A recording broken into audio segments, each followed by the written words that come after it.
So EV sales are still growing and they're growing at double digits, but hybrid car sales are growing far faster. And as you say, traditional petrol cars are going backwards. And I think we've got to the point now where about 10% of new sales are electric. And it's much harder to convince the other 90% of the market to go full EV. It requires a number of behavioural changes, and people have some scepticism over whether they can kind of handle the upfront cost that comes associated with it. Well, it's not just the upfront costs, is it? It's the question mark in Australia about being able to operate an EV that I don't know we've been convinced yet that it would be smooth driving for everyone when we look at where the points are when you can charge up. Is this the same kind of figures we're seeing in other countries, or is Australia a bit different with this? So it's really interesting. When we look at the United States and Europe, we see something similar. So the first 10%, it's quite easy to convince that sort of subsection of the market to go EV. And then after that, a lot of the more conventional households will tend to buy hybrid cars. But most of us market analysts tend to think that this is going to be a bit of a blip. So you're going to see, rather than a linear growth curve, you'll see a spike and then a plateau, and then you'll see a spike again. And in the meantime, hybrids are sort of that stepping stone in between. You still fuel it up like any other vehicle. Doesn't require any behavioural changes, but you do get better fuel efficiency.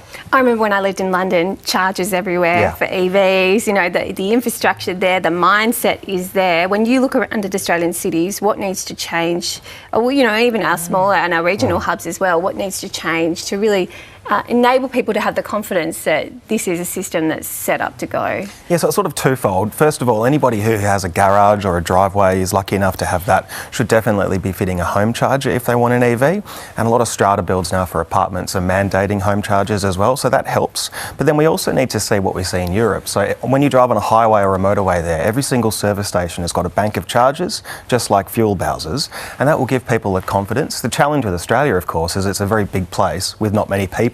So from an economic perspective, it's quite challenging to do that. Mike, I'd probably fall into a category where I've got an older car. I think it's probably 13 or 14 years old now. And I keep thinking, I'll wait until things get better before I upgrade. Are a lot of people holding off on the decision altogether? What's happening with car sales? So yeah, the exponential improvement in technology of electric cars is so stark that people find themselves, if they've got a 4 or 5 year old EV, often it's quite out of date in terms of the range and technology that it offers. With conventional cars, that rate of progress is not quite the same anymore because it's a much older, more mature technology.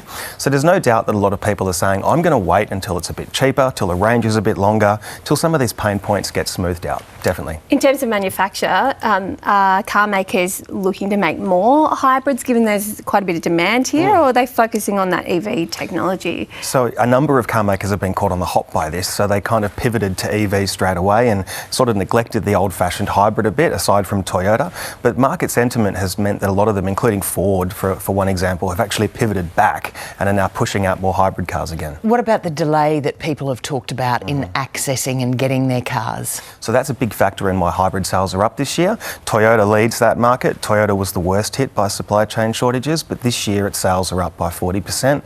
And so a lot of the reason why hybrids are booming is because supply is better. Well, Mike, every time I get in my car, I pat it and I say, you just keep going for a little bit longer. Squeeze a few more years out of it. Exactly. Thanks. Yeah, thanks a lot, Mike. That was really interesting.